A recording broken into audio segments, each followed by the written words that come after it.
I just like to see things grow, even if I don't particularly have a hand in each operation, but I could tell a good operation or a good crop of lettuce or celery or whatever it is, you know. And Mother Nature is a big controller, and so every year is a different ball game. The big thing about the Tanimuras is that literally, I mean, they were teachers to me, because after all, when my dad started doing business with the Tanimuras, I wasn't even in high school yet. So as we started working out in the fields and doing the summer jobs and so forth, started learning many things from all the Tanimuras, around them a lot, and of course this learning curve has never stopped.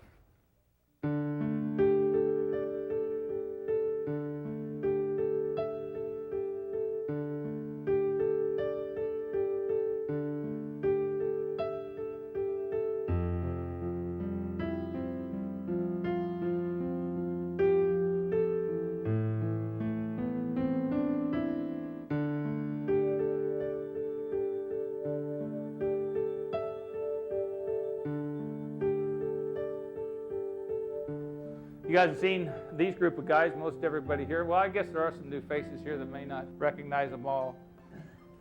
When I first went to work for the Tanimuras, I was 15, and it was rather difficult being an irrigator out there, and you'd have the 5 brothers come by all giving orders. The hardest thing for me to do was which one to listen to. Seated on the left there is Charlie. Charlie's the second oldest, and George on the other side of my father is the oldest brother. My father's in the center, and then Tommy on the far right, the fourth in age amongst the older Tanimuras. Then in the back row is Johnny, Bobby, and then Keith, my brother, myself, and Gary. And this is kind of a great picture. I was still skinny, had no gray hair, and it's the one you're just going to continue to see over the years. You know, people want to update the pictures, and this is the one we've all decided we look the best in. A lot of times, you know, you pick up an ad and somebody's advertising combined 20 years experience. Man, you start picking the names and numbers out of there. Here's 40 with George, 50 with Tommy, and it adds up.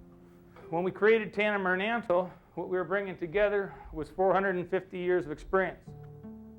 The Tanimuras are native-born Japanese. Their father was a small farmer over in the San Juan Bautista, Romas area. Well, my grandfather was, his name was Kichigoro Tanimura. And I think he immigrated in the late 1800s. And my father came over and he married my grandfather's daughter, so he took the family names. He started in 1923. That's kind of an infant of the lettuce business here in the Salinas Valley. I was maybe 8 or 9 years old. My dad and his friends wanted to grow lettuce in Castroville because of the cool weather, and they had to get somebody to sign the lease paper to rent land because of the Japanese. They had an alien land law here in California. So he had Jack Oashi lease ground for him so he could farm. He was born in Hawaii. Japanese settled in Hawaii much earlier than the U.S. Was just a poor old farmer there, had to scratch around for a living, went through the Depression in the 30s. My brother and I, we were too young to do everything himself, so I hung on to the cultivator and he kind of drove the horse, go up and down the furrow. They were small farmers.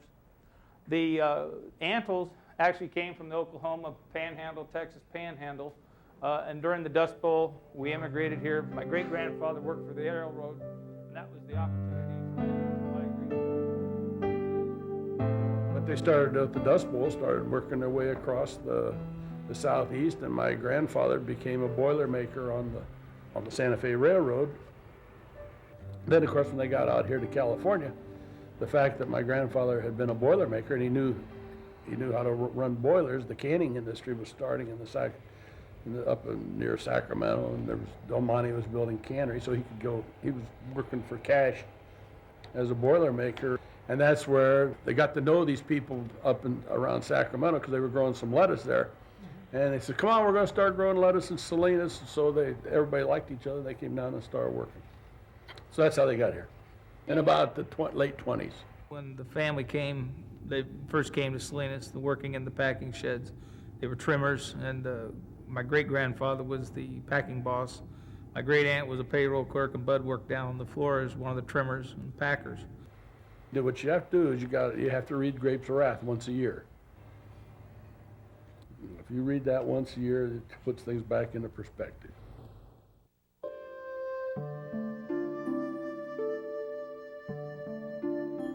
During the war, George and his sister were the two oldest, and their parents had died. Bobby and Tommy were still teenagers, 10 to 12 years old. So when the war came and the Japanese were forced to move to internment camps, George took Tommy and Bobby with a sister and lived in Poston, Arizona in that internment camp. I lost everything when they took you away. I didn't even have a hoe even. The World War II, you know how it was. Maybe you people don't know the internment of the Japanese. 120,000 people got uprooted from the West Coast and had to go to what you call a concentration camp or whatever it is, or relocation center they used to call it. We were first put away here in the rodeo grounds. Maybe there was 3,500 people there. Stayed there about 3 months, and then we didn't know exactly where we were going. Poston was segregated into blocks. There was maybe 18, 20 barracks in one block. They had a mess hall and things like that. And 500 people, 400 people, or whatever it was, stayed in those blocks. I sold my equipment and stuff, thinking that I could come back in a few months and start in again. So I sold it under those conditions. But then when you come back 3-4 years later, well, the original contract is nil. So, in the wartime, things were hard to get. They didn't make tractors. They didn't make cars during the war. See. We used to live all the way around. We used to live down the road here. Then the war started. We naturally were put in camp. My dad, Charlie, and Johnny both served in World War II. Their dad was in before the war. Gary's dad went in the Army. He got drafted in the Army right after the war started. Well, didn't he get his notice like December the 7th? Yeah, Something like that. And then January he was in the service. He went into the service. Well, we all got together just about when Aromas, just before. When we came out of camp, we went to Gilroy. Well, you were telling me, I guess the climate here wasn't too favorable for Japanese, so that's one reason they decided to go back to Gilroy. And then I guess, well, you had opportunity to grow tomatoes there, I guess, huh? Yeah. And that's when we first started farming after World War II. The first year, we actually loaded the trucks. The brothers, we bought a truck in it. Yeah. And then next year, well, we got a little wiser and we hired some more young people and they loaded and we were just the boss, I guess, whatever it was. Then we moved to Watsonville. They bought a ranch in Aromas. It was about 20 acres there in Aromas, and we were farming then. This Aroma, the reason why we bought Aromas, there was a big house on it, and none of my sisters and brothers were married, so we had to have a big house so the family could all stay together. See, we always wanted to stay together, see. And then our grandfather had a good friend, John Muther, that had Blanco Dairy, a dairy here in Salinas, and then he asked, I guess he invited my uncles to start farming on his ground in Salinas again. I had some good friends that were, you know, no thought of discrimination or anything, just friends are friends. And they gave me a piece of ground to farm and use his equipment, and That's how you get started. Fresh salads during the war was seen as, as a real morale builder, and especially those guys those guys out of Nebraska and Iowa who'd never eaten anything but a piece of potato and meat and cabbage and carrots. They didn't know what a salad was, but boy, they came back, and it put the foundation of the fresh vegetable business was good feeding and good supply and good assortment that was procured during the war years. It was after the war when the Tanimuras came back from the war and settled back down, took jobs in the community working for other farmers.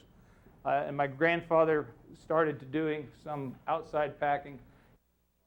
But the breakthrough for my grandfather was the concept of vacuum cooling. Prior to 1945, all lettuce was shipped in wooden crates with ice. The war effort had taken all the materials, so there was a real shortage of packaging materials, and they had gotten very, very expensive. And a fellow named Rex Brunsing came up with the idea of using a vacuum cooler to cool the lettuce, and then ship it and put it into a dry cardboard and ship it in refrigerated trucks or rail cars without the ice. Bud was able to make an arrangement to obtain the rights for the cooling, and was able to work with Keycafer Paper, which became Weyerhaeuser. That then led to a year-round operation, and the Keycafers went down and built a vacuum cooler in Glendale, Arizona, and built a vacuum cooler in El Centro, California. And my dad just went down and put the acreages together, got the people, and started packing, and just had a huge, real fast growth.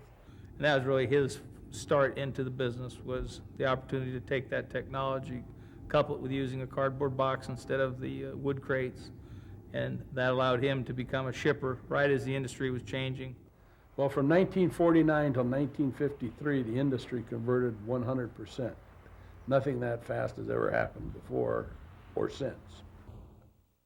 He helped a lot of Japanese after they came back over in Watsonville, see. And they gave him a start, and he gave them a start too. The Tanimuras were farming lettuce, and my dad was getting started packing lettuce. I sold some lettuce to him. And the business in those days was you pretty much bought. The shippers didn't do a lot of their own farming. That goes back in 1948 or 9, see. Growers would farm a patch of lettuce along with the patch of celery, a patch of whatever other crop there was, and time to harvest the lettuce. People like my dad would go around and buy the patch. That's where the farming changed. Farmers were farmers, and lettuce shippers were lettuce shippers. My dad and George got in an argument about how big the patch really was, and they went and got a survey, and I know the survey cost more than the patch of lettuce. George still has that map somewhere. First patch of lettuce that we grew in Ormond, and this is that. That's ever since we've been doing business with the Antle family. We didn't know banana at that time. Upside down. We grew this patch of lettuce. After that, we've been doing business with them ever since then. He wanted the lettuce, I gotta have somebody to handle the lettuce, and I thought he was the most honest person around, see. And that was the first start. It was off of that one little patch the Tanimuras took and reinvested back into theirs. My grandfather reinvested into more harvesting, more marketing, more vacuum cooling, and over time, the two continued to prosper and grow.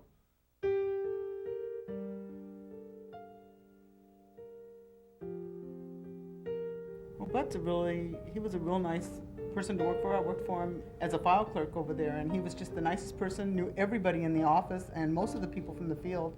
And I hear stories even today of things that he's done, for the workers and employees and things like that through the years. With my grandfather's death in 1973, my father made the decision to merge with Castle and Cook. The Tanimuras remained as one of the growers. We worked there for 5 years.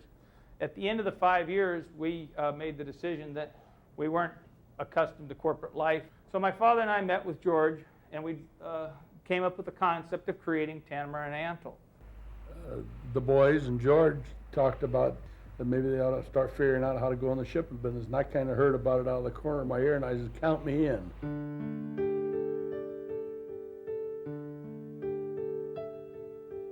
The startup happened in, it's an easy date to remember, it's my father's birthday. November 10th, 1982. We packed 10,000 boxes at $10 a box. So 10 is kind of a special number. 12 is actually our lucky number, but 10 is the special number. Starting for 3 machines, correct or no, Laura? Yeah. The first day we had 3 machines. 3 machines and 1 grand crew the first day. Today got 19 crews and 18 machines. These machines are a big help. Naturally, the company is after production per person, and they increase that, but they also make the job easier for the people in the field. I used to take videos of the people working, you know, and watch the movements, you know, and try to take away a movement that they don't have to make. It's fun to build machines, put it that way.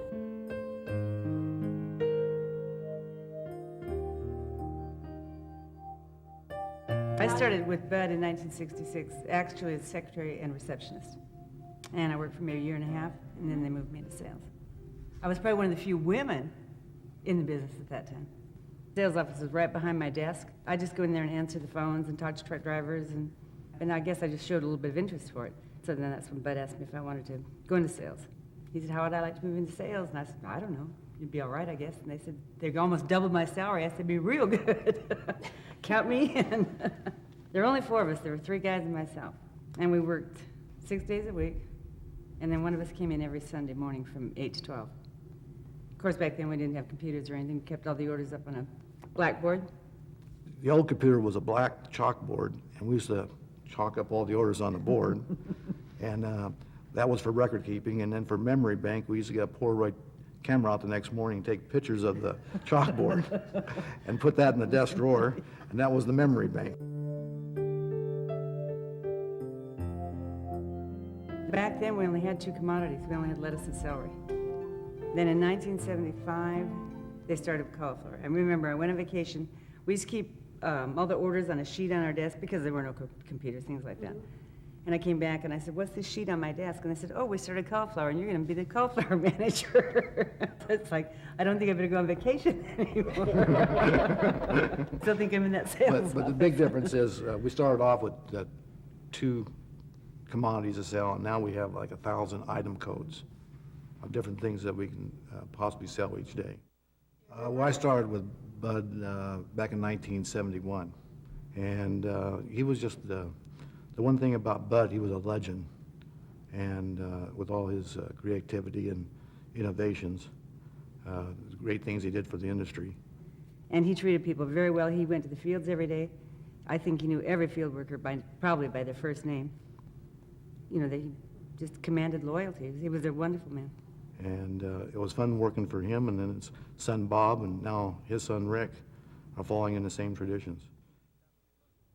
We as a company look at the needs of our employees. We view our employees as an extension of our family. We've identified 4 schools, for example, that are heavily populated with our employees and students that, you know, they need help. We adopted the schools. We allow the employees to participate in their children's educations if they want. They have the ability, if they so desire, to have some paid time off to participate in classroom.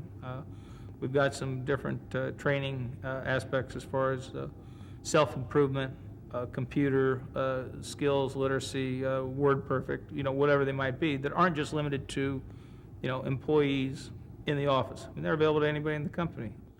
I do remember my first day here at T&A. I had left another job to come join Bob Antle, and he says, Colin, this is just going to be a little family-run company, 10,000 cartons a day. And I came in that following Monday morning, and all of a sudden we had 20,000 cartons. We doubled in size in one weekend. And I always remember that first day, and it's been like that ever since. When I was like a junior in high school, a gentleman who had worked for Bud for a long time, was getting ready to retire. His name's Louis Scourge. And my father felt like it would be good that I work alongside him and learn something from him so I could kind of get my hands on the concept of, walking fields, monitoring the irrigation when the field would be ready to harvest, telling the people, how to cut the field, how to go into the field, and all those things. My dad, he's always been a hands-on type guy, and always very innovative, and you hear these words and whatnot, but the whole deal is that, his passion probably even runs deeper than my passion, and it just, in order to, I mean, he just lives on that, making the better pack or making someone's job easier. And, it's never been the focus to make more money. Well, that's Bob and Tanimura. Those car workers too. They work in a field, but the same as the people knows. The people knows those guys is working in a field. It takes a special person to work people out in the field, especially when you get some very uncomfortable weather. Everybody wants to go home. Sam can go out and explain to the people, all we're trying to do is satisfy a customer. Because if you don't satisfy your customers, you don't have a business. Simple as that. What do you like to do the best, Sam? Well, the best is to go home, go early. Quit time. Yeah, quit time. They are the best packers and sellers that I knew of all the shippers that I did business with. And I had confidence that we could grow, see. So you get the good producer and a good marketer, pretty hard to beat that. It's a partnership of equals. The partnership between the families is 50-50, and there's 2 votes. There's a Tanimura vote and an Antle vote. We're 50-50 partner. Well, sure, Tanimura, when we started, there's basically 7 against 3 Antle. Well, if you went for vote, Tanimura always win 7 against 3. And by having only 2 votes, you don't have a situation of a majority versus a minority, a 3-2 or a 5-4. And it's hard for people to grasp, ability to run a large corporation or a business that way. But the reality is, it makes you sit down, discuss things.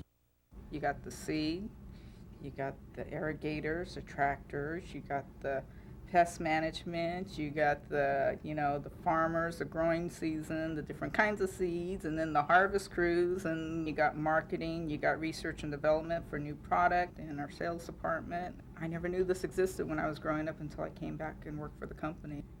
Dad always told me, we're just farmers. When the sons of George, Johnny, Charlie, Bobby, Tommy were growing up, what they grew up and saw was their fathers working from sunup to sundown, toiling the soil, reinvesting, not having the vacations that their peers were as they grew up in grammar school and high school. I grew up in a little bit different situation. The world was a little bit bigger for me as a child growing up and wanting to be part of the business. Today, the opportunities that exist are limitless as far as what we're doing, because we have the farms, we have the ties to the land, but then we've also got, the accounting needs, the legal needs, the marketing needs, the computer needs. It's so much different than what was available for those as they were growing up in the 70s.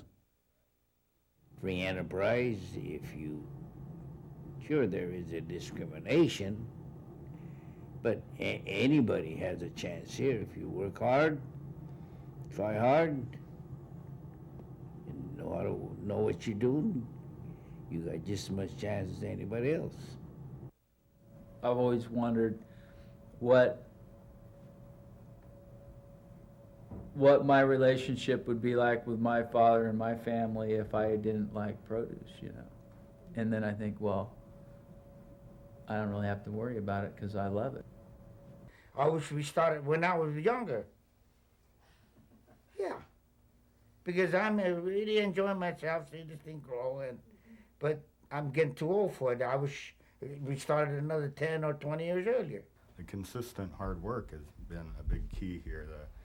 The brothers have worked all their lives, 7 days a week, out on the ranch, and they're all here every day. Hard work over all those years has paid off in terms of stability and in terms of consistency. The only thing we know, we've been doing it all our lives, my parents have been doing it all their lives, and it's just our nature.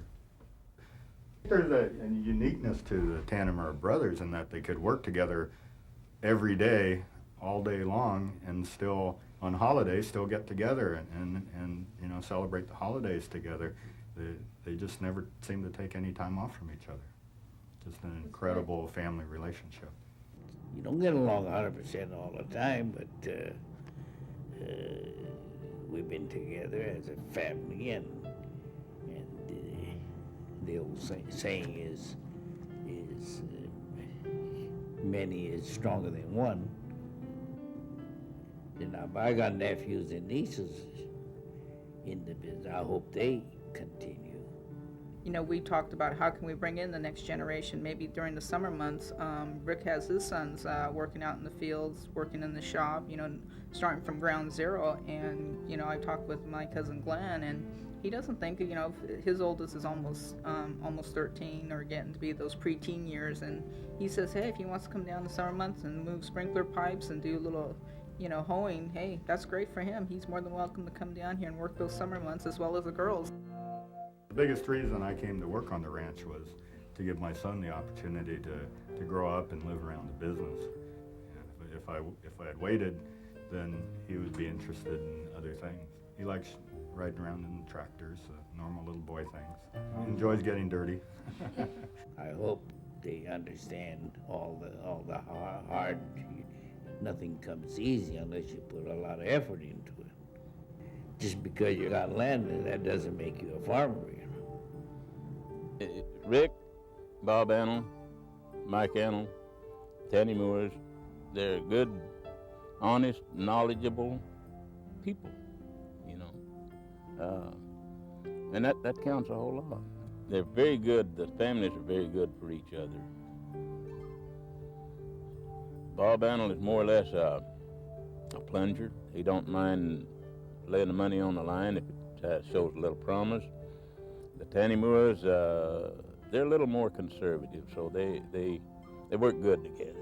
Some sayings is the Antles are the reaching and the Tanimuras are their feet on the ground, so that's how this business kind of stays intact. I don't know. You can't use that. You said it. I know. And I hope the next generation could keep building on what we started. What we are today all happened since November of '82. It's been a lot of fun.